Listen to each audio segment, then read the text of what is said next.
Hey, we're starting a new series today called Mean People. Anybody know any of those?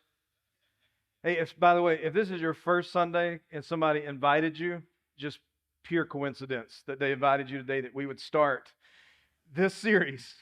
But we live in this culture where I'm sure that we bump up a lot against people who are just mean.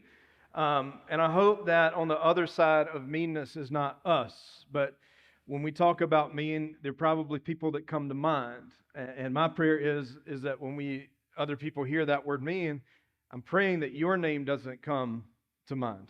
And so what we want to do over these next couple of weeks is just ask the question, what do we do with these people who are mean? Right? How do we check ourselves? How do we operate within these confines of what Jesus teaches on dealing with people? How many of you know life would be a lot easier if it wasn't for people? Yeah. So we're stuck. So now we got to figure this out.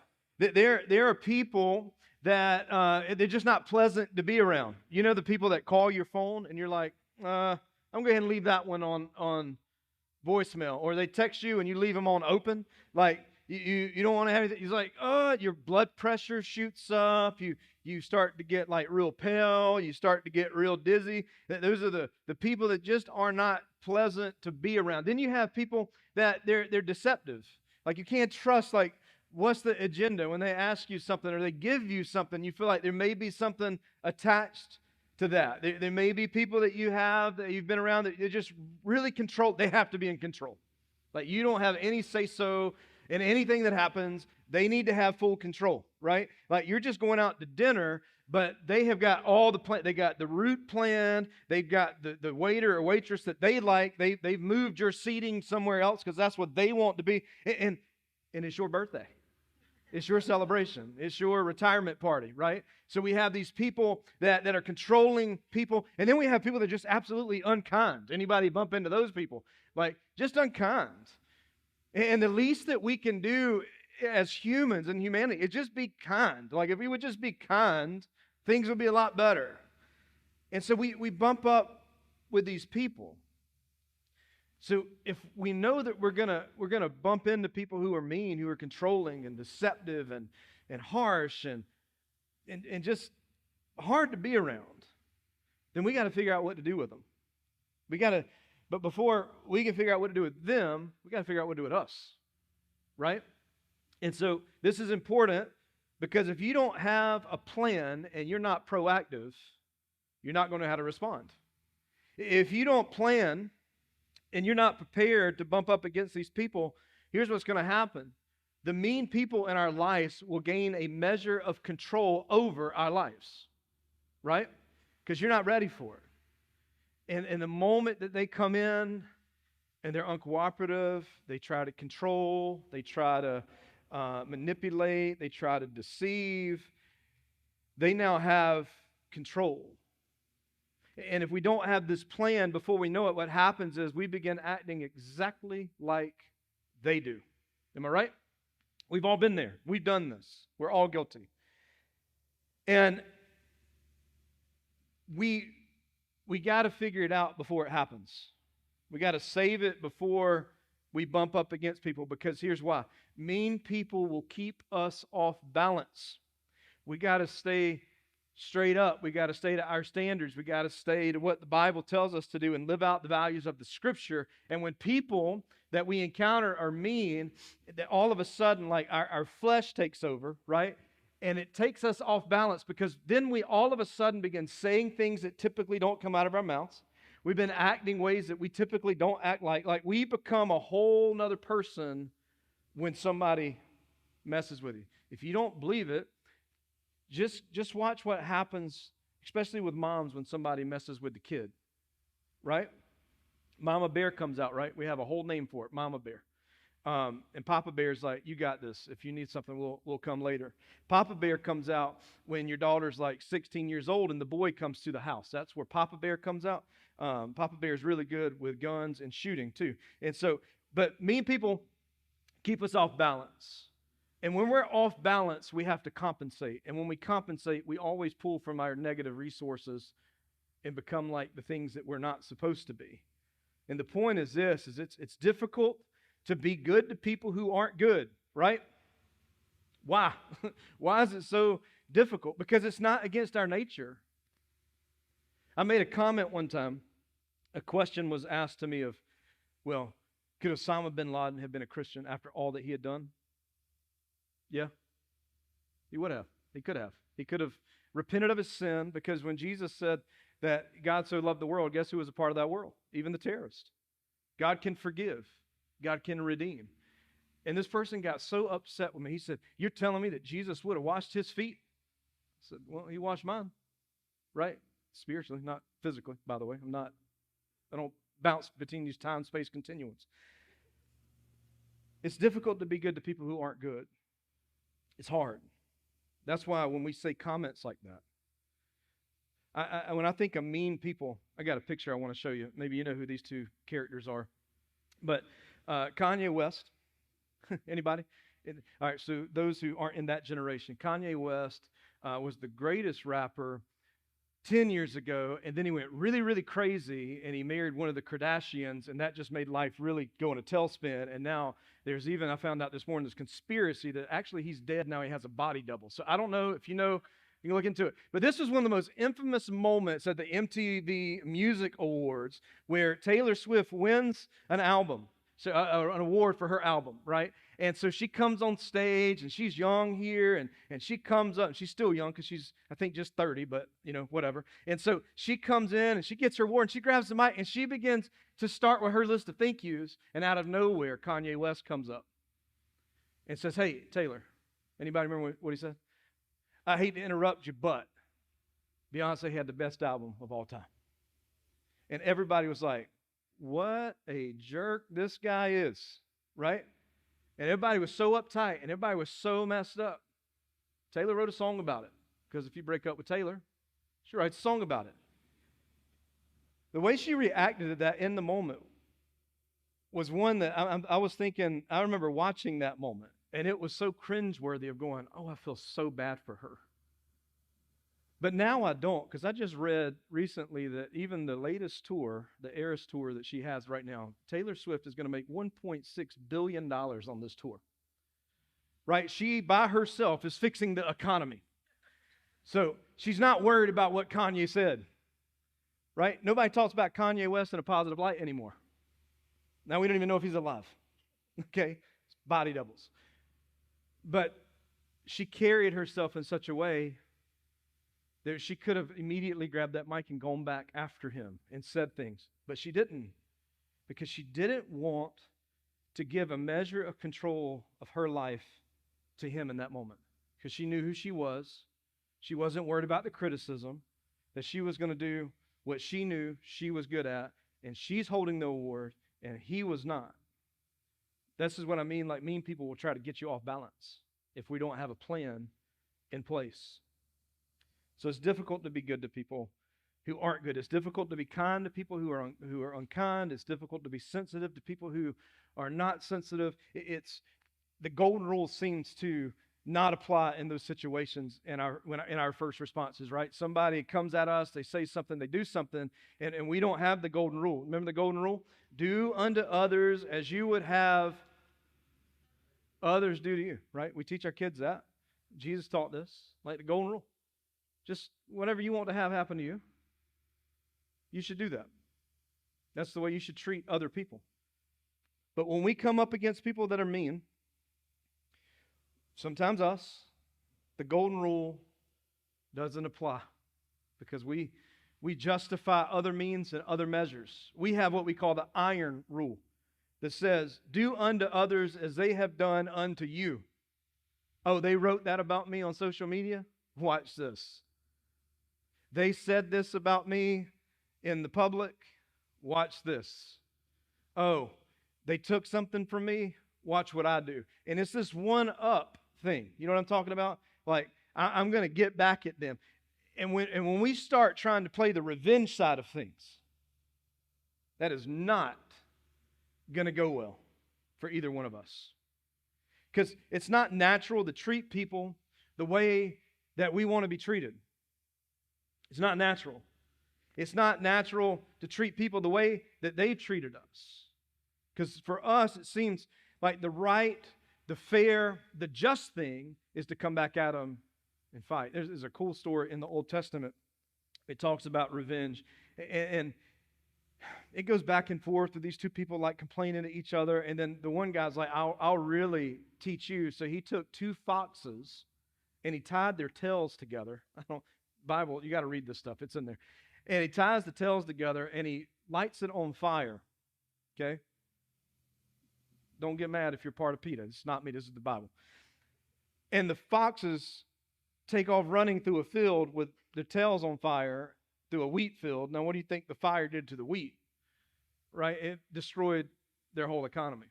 But it was like one thing was said and it just escalates until everybody ends up paying the price. Have you ever been a part of a situation where you didn't have anything to do with it and all of a sudden you're involved some way, shape, or form and you're the innocent bystander? Anybody? Yeah? Okay, just want to make sure we're tracking.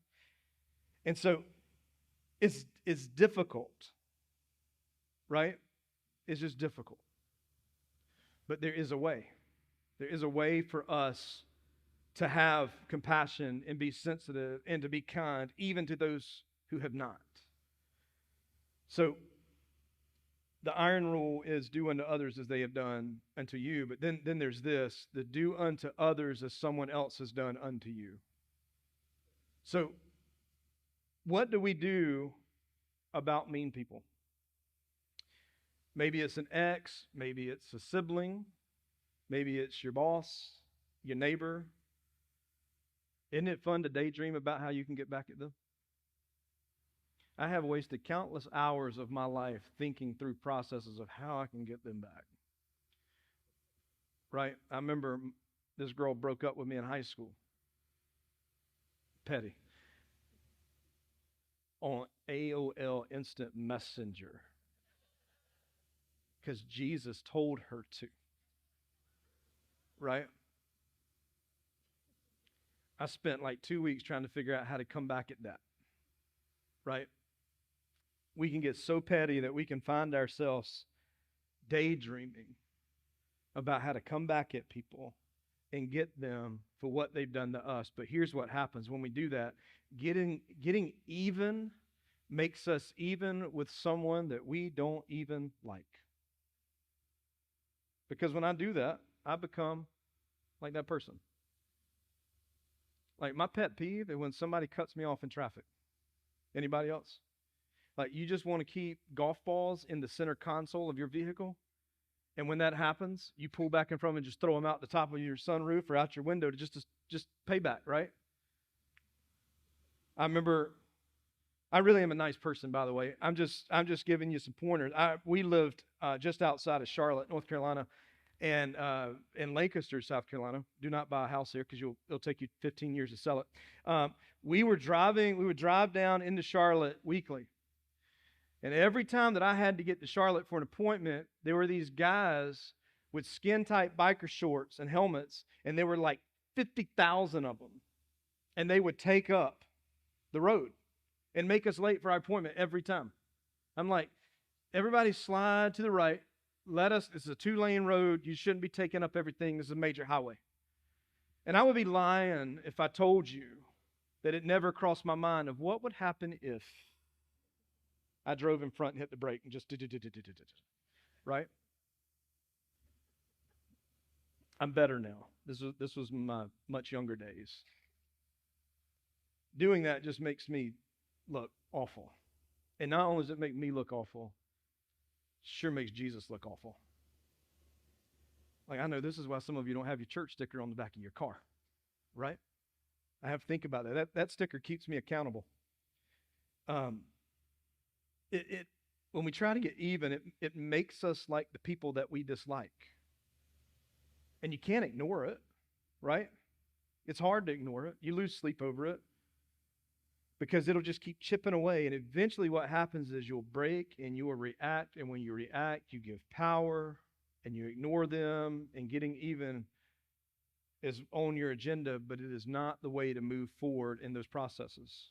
So there's a third option, is that when we choose to engage it increases their power. But when we choose not to engage, it decreases their power over us. It allows us to protect our hearts. It allows us to position ourselves to write a better story. The way forward is taught by Jesus, and it's modeled in the Old Testament about how to move through these situations.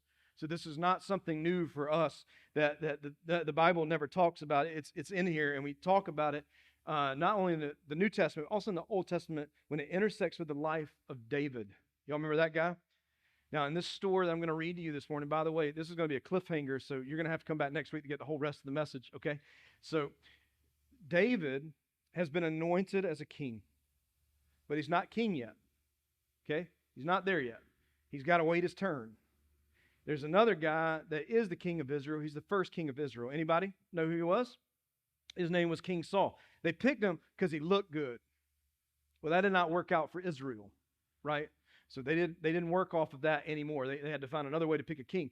But they picked King Saul because he looked good. And so Saul's the first king, and he's figuring this thing out about how to lead the nation, God's people. And as he's doing that, he decides that he's not going to do the things he's supposed to, and he cuts corners, and he's not listening to God or the prophets that surround him. So God raises up a new king found in the fields of Bethlehem who's a shepherd boy, right? And he's a shepherd boy. He's a new king, but he can't take the throne yet because it's not time. Well, King Saul hears about this, and he is not happy. So he pulls David in to kind of keep him close. Remember the old saying, keep your enemies close. And he brings David in so that he knows what his intentions are, to make sure that he's not trying to overthrow us.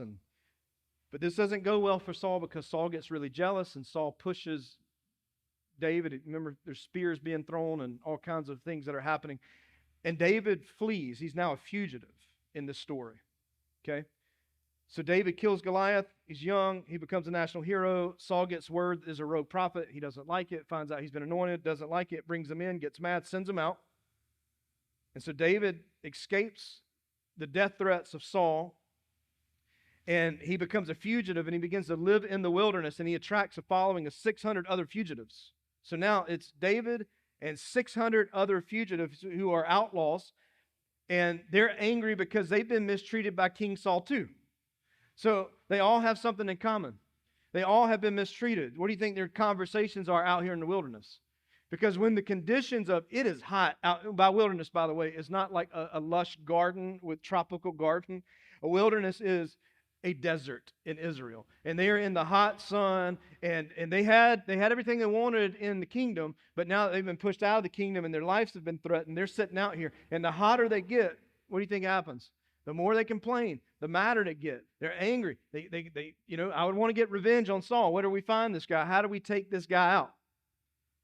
And so you have these 600, and David is looking for a place to take out all of his frustrations, because this is why when people irritate us, get us upset, the people that typically catch the wrath of our bad side are those that are closest to us.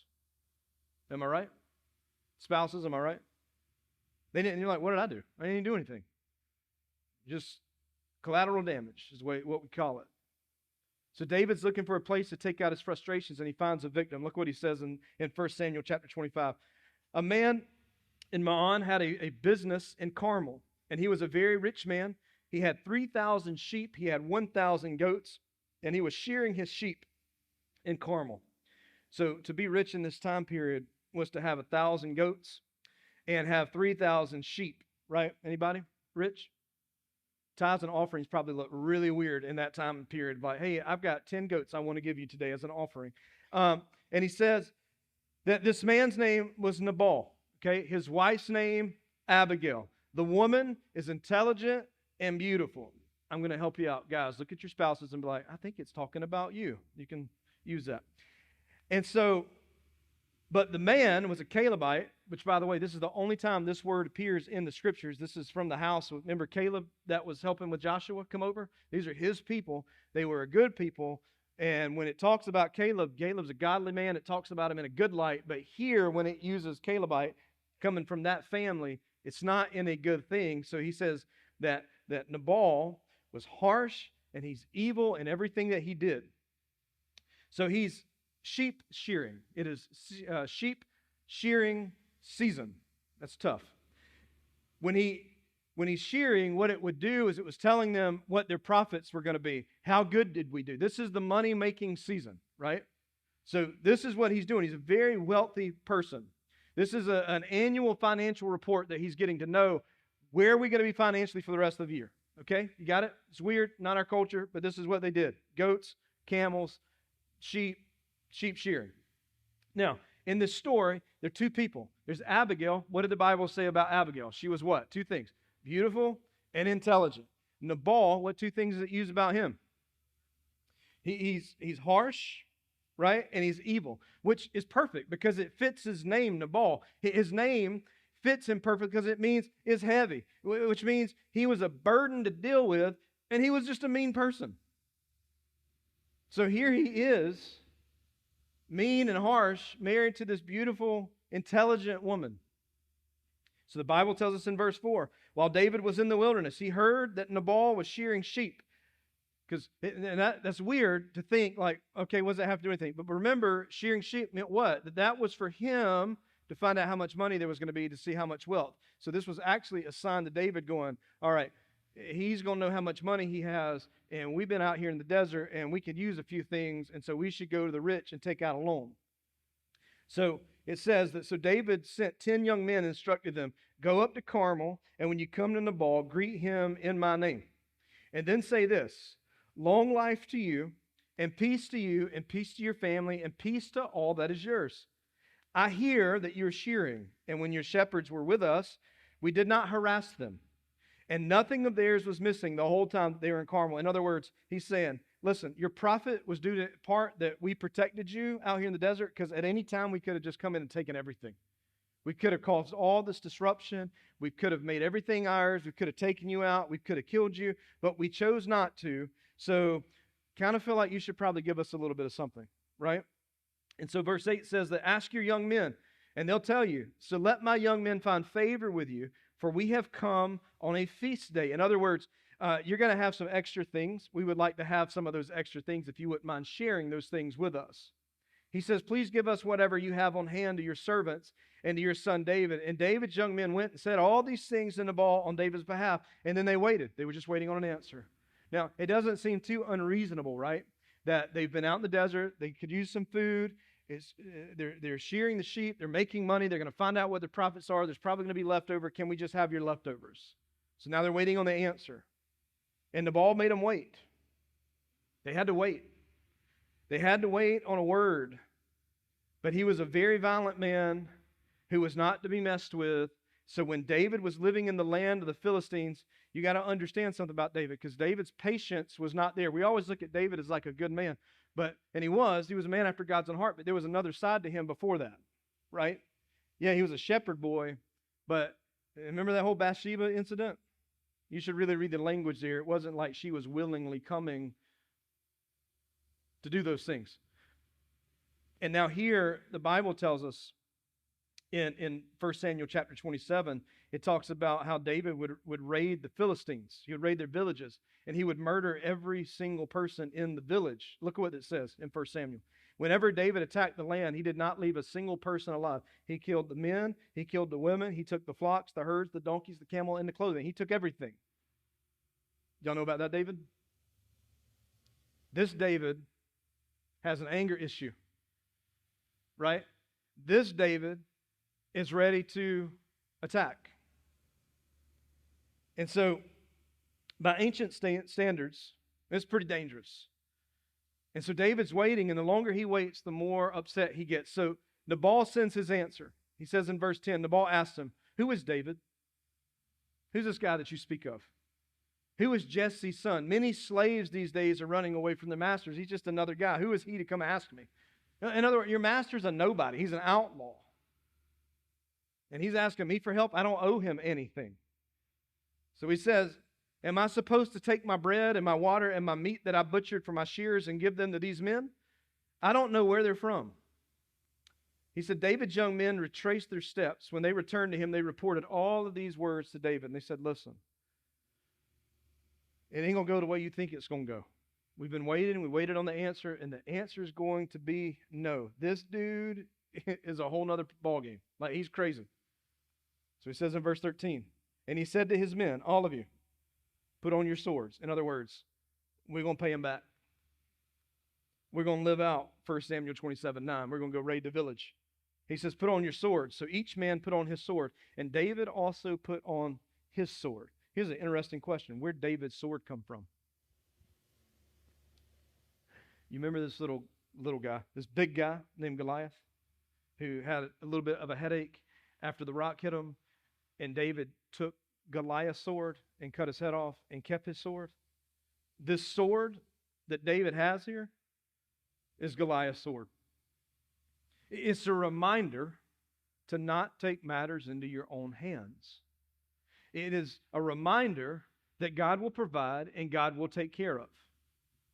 But he's forgotten this whole story. He forgot the whole thing. It's a visual aid of promise and provision and protection that God had chosen him, God had anointed him, and God was going to raise him up. All he had to do was be obedient and walk in the ways of God, and things are going to work out, and it was going to do everything that it needed to be. But David is hurt, and he is angry, and he can't see any of that. We make our dumbest decisions in those moments. Am I right? One of the best pieces of advice I ever got in ministry was, whatever you feel, somebody upsets you, you write them a letter, and you put it in your desk, and you come back to it in a week and reread it and see if you still want to send it. I would say the same thing. A good piece of advice for you in life is to write down when you're upset, put it to the side, and come back to it and see in a week when your heart's healed and outside that anger if you still want to send that. So he's forgotten God's provision because he's so angry and he is so hurt, and he's redirecting his frustration with King Saul to Nabal. Because Nabal, did he have any reason to have to give them what they wanted? No. He didn't have to. So the Bible says in verse 10 that how about 400 men followed David while 2,000 stayed with his supplies. Now I'd call that overkill, right? Like, I'm going to take 400 men to massacre Nabal's people because he wouldn't give me what's actually in Nabal's, but I should have some of what Nabal has. There's an old saying in the church world that says that hurt people hurt people. Isn't that true, though? Hurt people will hurt people because there's so much trauma, so much anger, and we operate outside of those emotions, and we ended up hurting more people. Now, for David, this is more like hurt people hunt people because he's going after them.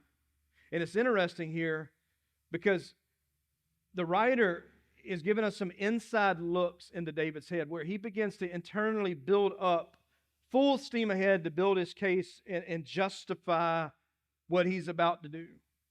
He's 100% sure that he's doing what he needs to. You ever have those imaginary conversations with yourself about what you're going to do? Well, I'm going to say this. Like, you know, I'm going to say this. And then you leave that conversation, you think of something else. You're like, man, I should have said that. That would have been a whole lot better. David's doing this. He's having this conversation in his head about what he's going to say and how he's going to win. And I would ask this question, what can you do to get back at the person who has put you through so much? What are you going to do that's going to make things better? Right? Not going in with a sword, full massacre, and taking everything out.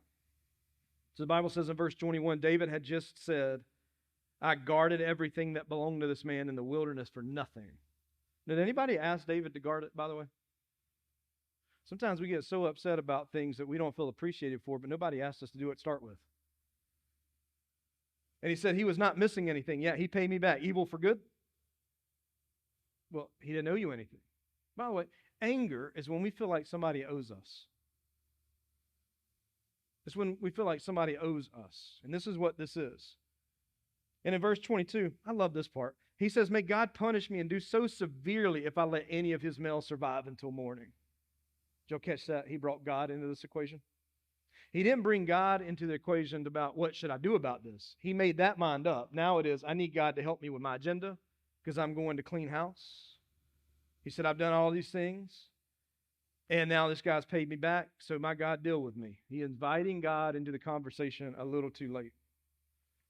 Now, I'm going to pause the story right there because we're going to pick the rest of that up next week, but I want to cover a few things. There are two characters, two responses. Are there any heroes so far in the story? No heroes. This is going to go bad for both parties because we have Nabal and we have David. We have one that did evil for good, and we had David who did good, but he responded with evil. And David's about to do evil for evil. And Nabal is about to take his evil self, and it's not going to go well for him. Sometimes it just seems like evil for evil is the only option. And let me tell you something. It turns out it's not. We want to pay things back so quickly that you can't pay back. You become like them. But between this week and next week, I want you to do a couple of things. I want to give you 4 questions, and they're on the bottom of your handouts. I want to give you 4 questions to ask yourself. And when you ask them and you're going through them, I want you not to think about those through the filter of other people that have hurt you. I want you to think from yourself. Don't have names and faces in your mind when you think through these questions. But here's the first question. Do you want to be even with someone that you don't even like? Because you give them control. Do you want to be even with someone that you don't even like? I know the answer to that question is no, right? I would hope so. But our natural response to mean people oftentimes is an attempt to get even with the people that we don't even like. And then we become just like him. It's a cycle.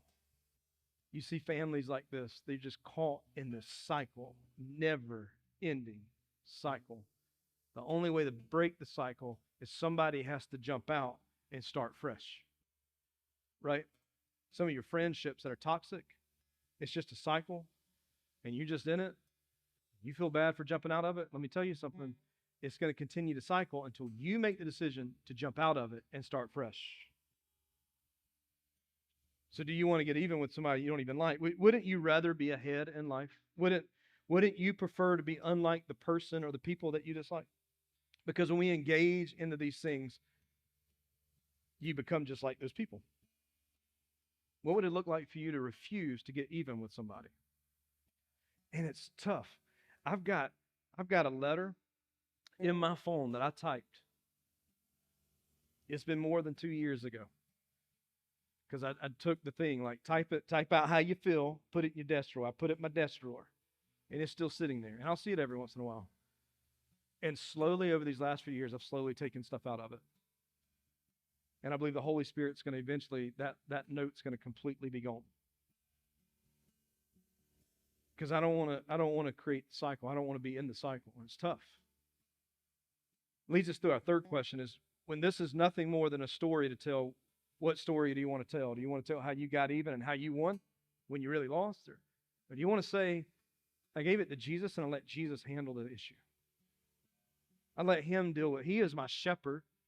He's the one that protects and guides me.